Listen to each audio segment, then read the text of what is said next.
బ్రాహ్మణులకు శుభవార్త. Hindu priest services in USA. విదేశాలలో ఉద్యోగ అన్వేషణ చేయాలనుకున్న ఔత్సాహికులకై అభ్యర్థుల నుండి దరఖాస్తులు కోరుతుంది. సంప్రదించవలసిన వాట్సాప్ నంబర్ 9866653999. నమస్తే, వెల్కమ్ టు అవర్ ఛానల్. నేను పద్మిని. ప్రస్తుతంతో పాటు ప్రముఖ ఆధ్యాత్మికవేత్త, నారీసేన ఫౌండర్, దత్త ఉపాసకురాలు శ్రీమతి లతా దత్త గారు మనతో పాటు ఉన్నారు. మాట్లాడదాం. నమస్తే అక్క. నమస్తే రా. జయ గురుదత్త. జయ గురుదత్త అక్క. భార్యాభర్తల మధ్య అన్యోన్యత లోపించడం అనేది కామన్ అయిపోయింది. ఎప్పుడు చూసినా గొడవలండి, ఇద్దరికి అండర్స్టాండింగ్ లేదు. నిజంగా అండర్స్టాండింగ్ తో ఉన్న వాళ్ళు అదృష్టవంతులు, చాలా అదృష్టవంతులు అని చెప్పాలి. ఒక్కోసారి అదృష్టం పీక్స్ లో ఉంటుంది అక్క. ఈ అదృష్టం అంటే అన్యోన్యత పీక్స్ లో ఉంటుంది.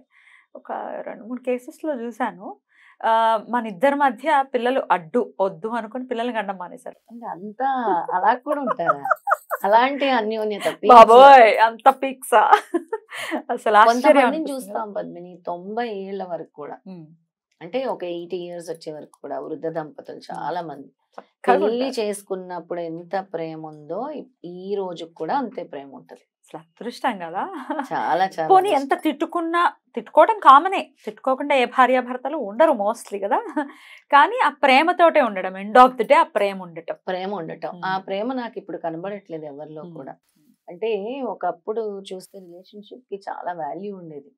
భర్తకి భార్యకి ఉండే అనుబంధము, దాన్ని అసలు మనం వర్ణనాతీతం. అంటే ఒక ప్రేమ అంటే భార్య చాలా విషయాల్లో తగ్గేది, భర్త కూడా చాలా విషయాల్లో తగ్గేవారు. అంటే భార్య కోసం అది ఒక అండర్స్టాండింగ్. ఇప్పుడు ఆ అండర్స్టాండింగ్ లోపం అనేది లేదు పద్మిని. చూస్తే అహంకారం, ఈగోస్ ఎందుకు తొందరగా విడిపోతున్నారు చాలా జంటలు. చూడు, ఇప్పుడు డైవోర్స్ కేసెస్ ఎన్నో ఉంటాయో. ఏం అడ్డొస్తుందంటే అహంకారము, లేదా వైలెన్స్, డొమెస్టిక్ వైలెన్స్ రీజన్స్ ఉంటున్నాయి. లేదా అహంకారం పక్కన పెడితే అర్థం చేసుకునే లోపం. ఎందుకంటే ఆ అమ్మాయి వేరే వాతావరణంలో పెరిగొచ్చి ఉంటుంది, ఇక్కడ అడ్జస్ట్ అవ్వలేదు, ఇలా చేయమంటున్నారు, అలా చేయమంటున్నారు. అంటే ఇక్కడ ఇద్దరివి తప్పులు ఉంటాయి. అంటే అబ్బాయి కూడా పెత్తనం చెలాయించడం కూడా ఒక రీజన్ అవుతుంది. అంటే ఒక నీ కూతురు ఎలాగో కోడలు అంతే కదా. ఆలోచిస్తే ఇంకేముంది, అందరు అత్తలు దేవతలు అవుతారు. అంటే కొంచెం అవగాహన లోపం కూడా చాలా తక్కువ. ఏంటంటే చాలా మంది తల్లులు ఎంకరేజ్ చేస్తున్నారు విడిపోవడానికి, కలిసి ఉండడానికి ప్రయత్నించట్లేదు, విడిపోవడానికి ఎంకరేజ్ చేస్తున్నారు. ఎందుకు అని అంటే ఇంకా భరించలేదండి, మా అమ్మాయి పడలేదండి. ఇటు సైడ్ నుంచి లోపాలు ఉన్నాయి, ఖచ్చితంగా ఉంటాయి. సుకుమారంగా మనం మన కూతుర్ని పెంచుకున్నప్పటికీ ఇంకో ఇంటికి వెళ్ళిపోయింది అని అంటే ఇంకంతే, వాళ్ళ ఇంటి మనిషి అంతే, వాళ్ళ జోక్యం చేసుకోవటం ప్రాక్టికల్ గా చాలా ఉన్నాయి అక్క. అంటే కొట్టి చంపేస్తుంటే అక్కడే ఉండమని కాదు. అయ్యయ్యో కొట్టి చంపేస్తూ అంటే నేను దీన్ని సమర్థించట్లేదు. ఒక్కొక్కరి పరిస్థితి బట్టి, ఒక్కొక్కరి ఇంట్లోని కథ బట్టి నేను దీన్ని మీరు ఎంతో కష్టాలు పడుతూ ఉండమని ఎప్పుడూ ఎవరు చెప్పరు. ఎప్పుడైతే మీరు చేసుకుంటారో, చిత్రహింసలు పెడుతున్నారో, కట్నం గురించి వేధిస్తున్నారో, లేదా నీ ఆత్మాభిమానాన్ని దెబ్బతీస్తున్నారో, నిన్ను కించపరుస్తున్నారో, నీకు ఎవ్రీ రైట్ ఉంటుంది. ఆడపిల్లగా నీకు ప్రతి రైట్ ఉంటుంది. లీగల్ గా కూడా నీకు రైట్ ఉంటుంది, ప్రొటెక్షన్ ఉంటుంది. ఎవరు భయపడాల్సిన అవసరం ఉండదు. ప్రొటెక్షన్ ఉంటుంది, లీగల్ గా రైట్ ఉంటుంది, సపోర్ట్ ఉంటుంది. దీనికి ఉమెన్ కమిషన్స్ ఉన్నాయి, నేషనల్ ఉమెన్ కమిషన్స్ ఉన్నాయి, ఎన్నో ఉన్నాయి. ఇవన్నీ పక్కన పెడితే అసలు ఎందుకు ఇలాంటి వాతావరణం వస్తుంది ఇంట్లో? వాస్తు ఒక రీజన్ ఉంటుంది, క్లీన్లీనెస్ ఉండదు.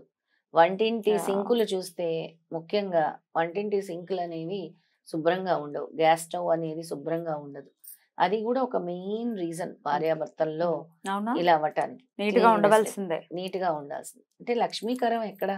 శుక్రుడు, వీనస్ ప్లానెట్ మెయిన్. శుక్రగ్రహం అనుకూలత ఉండాలి, చంద్రగ్రహం అనుకూలత ఉండాలి, గురుబలం కూడా ఉండాలి. ఇవన్నీ కొందరు విషయాల్లో కుజుడు కూడా రోల్ ప్లే చేస్తాడు. మార్స్, కుజుడు ఎఫెక్ట్ కూడా ఉంటుంది.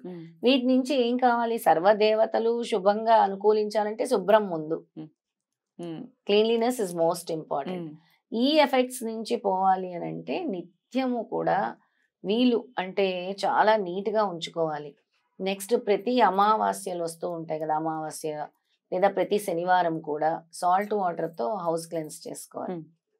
వాళ్ళ బెడ్రూమ్ లో రాధాకృష్ణుడు ఫోటో అనేది కంపల్సరీగా పెంచుకోవాలా. రాధాకృష్ణుడు ఫోటో అంటే ఎవరికైతే ఈ అండర్స్టాండింగ్ లోపం ఉందో, హార్మోనీ లేదో లైఫ్ లో భార్యాభర్తలకి రాధాకృష్ణుడు ఫోటో బెడ్రూమ్ లో పెట్టుకోవాలి. తర్వాత గోమతి చక్రాలు తీసుకొని ఒక రెడ్ క్లాత్ లో కట్టి కొంచెం కుంకుమ పసుపు వేసి గోమతి చక్రాలు తీసుకొని పూజించి దేవుడి గదిలో పెట్టుకోండి. దేవుడి గదిలో పెట్టుకోవాలి. అదొక చాలా ఇంపార్టెంట్ రెమెడీ. అంటే దానివల్ల చాలా వరకు కూడా ఈ హార్మోని అనేది పెరుగుతుంది అనమాట. లవ్ అండ్ హార్మోని, అండర్స్టాండింగ్ అనేది పెరుగుతుంది. అండర్స్టాండింగ్ అనేది చాలా పెరుగుతుంది. ఒక్కొక్కసారి పుట్టింట్లో వదిలేసి వెళ్ళిపోయారండి, రావట్లేదు, తీసుకెళ్ళట్లేదు, లేకపోతే అసలు కమ్యూనికేషన్ లేదు. ఒక్కొక్కసారి ఇల్లు వదిలేసి వెళ్ళిపోతూ ఉంటుంది, కమ్యూనికేషనే ఉండదు, ఫోన్ స్విచ్ ఆఫ్. అసలు భయానకమైనటువంటి సందర్భాలు ఇవి మాత్రం. వాళ్ళ ఎక్స్పీరియన్సెస్ చెప్తుంటే అమ్మో ఎన్ని కష్టాలు ఉన్నాయిరా బాబు బయట, ఎంత జరుగుతోంది బయట అని అనిపిస్తుంది. మనం ఎదుర్కొనేవి చాలా తక్కువ అనిపిస్తుంది. అవును, ఎదుటి వారి కష్టంతో మనం పోల్చుకుంటే ఒక్కొక్కరి కథలు వింటే చాలా చాలా తక్కువ అనిపిస్తుంది. చాలా ఇల్లీగల్ అఫైర్స్ పెట్టుకోవడం కావచ్చు, తెలియకుండా వివాహాలే చేసేసుకుని కొన్ని ఏళ్ల తర్వాత కానీ తెలియదు ఏమంటే ఆయన ఇంకో పెళ్లి చేసేసుకున్నారు, పిల్లల్ని కూడా కనేసారు. అసలు ఈ మధ్య ఎంత దారుణం అంటే పద్మిని, ప్రేమ వివాహాలు చేసేసుకుంటారు ఒక అమ్మాయిని, ఆ అమ్మాయి మీద అట్రాక్షన్ పోతుంది, మళ్ళీ వెళ్ళి ఈ అమ్మాయి ఉంటుండగా ఇంకో అమ్మాయితో ప్రేమలో పట్టడం, ఇంకో అమ్మాయిని మళ్ళీ నాకు నీ మీద ఇంట్రెస్ట్ పోయింది ఇంకో అమ్మాయిని తీసుకుంటాను. ఇలాంటి బాధలన్నీ కూడా ఉంటాయి. ఇదంతా కూడా శుక్రగ్రహం వల్ల. అందుకే ఎక్కువ కూడా అమ్మవారిని ఆరాధించాలి. అలాగే వీళ్ళు ఏంటంటే తెల్లని వస్తువులు ఎక్కువ దానం చేయాలి. ఏమైనా అంటే వైట్ కి సంబంధించి ఎక్కడైనా గుళ్ళో పెరుగు దానం చేయటం, అన్నదానంలో పెరుగు, బియ్యము, పంచదార ఇవన్నీ కూడా చేయొచ్చు. పాలు, అభిషేకానికి పాలు ఇవ్వచ్చు. పువ్వులు తెల్లటి పూలతో పూజ చేయాలి వీళ్ళు, ఎక్కువ తెల్లటి పూలతో. లేదా క్షీరాన్నం చేసి ప్రసాదంగా నైవేద్యంగా పంచటము, ఇలాంటివి ఎక్కువ చేయాలి. ఈ రిలేషన్షిప్ ఎక్కువ పెరగాలంటే వీళ్ళు ఈ రెమెడీస్ అనేవి ఎక్కువ ఫాలో అవ్వాలి. దత్తుడిని ఎలా ఆరాధించాలక్క? దత్తుడి గురించి కూడా చెప్పండి. దత్తు అంటే ఇంకా ఆయన తీర్చినటువంటి సమస్య అంటూ ఏమి ఉండదు కదా? అస్సలు ఉండదు. ఎట్లా అక్క ఇట్లాంటి సమస్యలు వైవాహిక జీవితాల్లో ఇబ్బందుల నుంచి బయటపడాలంటే స్వామిని ఎలా? స్వామిని అడిగితే చెయ్యంది ఏముండదు పద్మిని, ఎప్పుడు చెప్తాను నేను. సిద్ధమంగళ స్తోత్రము అంత పవర్ఫుల్ ఏది ఉండదు. ఎందుకు అంటే స్వామి శ్రీపాద వల్లభ చరిత్రలో చెప్తారు, ఎవరైతే మా అమ్మమ్మ అయినటువంటి రాజమాంబను తలుస్తారో, మా అమ్మగారు అయినటువంటి సుమతి మాతను తలుస్తారో, వాళ్ళకి వేల సంవత్సరాల నుంచి ఉన్నటువంటి కర్మలు తొలగిస్తాను అని. అలాంటి కర్మలన్నీ కూడా స్వామి తొలగిస్తారు. అందుకే సిద్ధమంగళ స్తోత్రానికి అంత పవర్. శ్రీపాద స్వామి చెప్పారు కాబట్టి వాళ్ళ అమ్మమ్మ గురించి ఉంది, వాళ్ళ అమ్మగారి గురించి, వాళ్ళ నాన్నగారి గురించి, వాళ్ళ తాతగారి గురించి, వాళ్ళ అక్కా చెల్లెల గురించి ఉంది కాబట్టి ఆ స్తోత్రంలోనే ఒక కుటుంబం యొక్క రిలేషన్, పీస్, హార్మోనీ, లవ్ అన్ని అందులోనే ఉన్నాయి. కుటుంబం అంతా చక్కగా కుటుంబం గురించి ఉంది కాబట్టి నీకు సిద్ధమంగళ స్తోత్రం అనేది పట్టుకొని నమ్మకంతో భార్యాభర్తలు మేము మా ఇంట్లో మనశ్శాంతి కావాలి, మా ఇంట్లో ఆనందం కావాలి, మా గొడవలు వద్దనుకునే మీరు ఒక సంకల్పం చేసుకుని 41 days సిద్ధమంగళ స్తోత్రం చదవండి. మీరు ఖచ్చితంగా నాకు చెప్తారు కాల్ చేసి, అమ్మ మేము ఈ సిద్ధమంగళ స్తోత్రం చదివి మాకు మా లైఫ్ సెటిల్ అయింది, దత్తాత్రేయ స్వామి మమ్మల్ని కరుణించారు.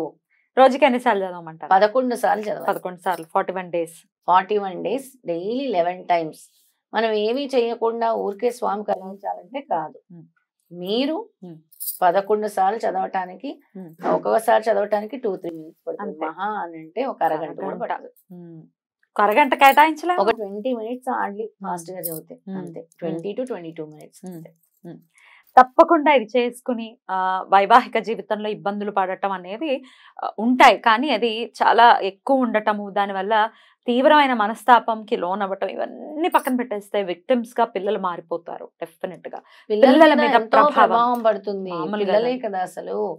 పిల్లలు ఎలా అంటే వాళ్ళు మానసికంగా కృంగిపోయి బయటకు వెళ్ళి వేరే వ్యసనాలు డెఫినెట్లీ అన్ని రకాలు ఉంటాయి. పెరిగి పెద్దగా అయిన తర్వాత ఒక గౌరవ భావం ఉండదు. అది తండ్రి వల్ల ఇబ్బంది అయితే ఇట్లాంటి గౌరవ భావం ఉండదు, లేకపోతే వాళ్ళే అలా తండ్రి లాగానే బిహేవ్ చేయొచ్చు పెద్ద అయిన తర్వాత.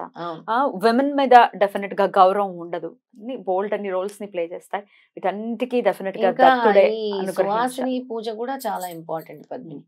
ఈ లవ్ అండ్ హార్మోనీ పెరగటానికి సువాసిని పూజ భార్య చేసుకోవాలా? సువాసిని పూజ కూడా ఇలాంటి కర్మలు తొలగిస్తుంది అనమాట. Right. అంటే సుఖ సంతోషాలను ఇస్తుంది భార్యాభర్తల మధ్య. Right. అది. అలా ఇవ్వాలని మనస్ఫూర్తిగా కోరుకుంటూ ఏ భార్యాభర్త అయినా చక్కగా కలిసి ఉండాలి, ఆ ఆనందంగా కుటుంబం ఉండాలి. ఆనందంగా ఉండాలి. ఉండాలి. అప్పుడే పిల్లలు ఆనందంగా ఉంటారు, Yeah. ఇంటిళ్ళ పాది ఆనందంగా ఉంటారు. రైట్, అలా ఉండాలని మనస్ఫూర్తిగా కోరుకుంటూ కృతజ్ఞతలక్క. నమస్కారం. జై గురుదత్త. శ్రీ గురుదత్త.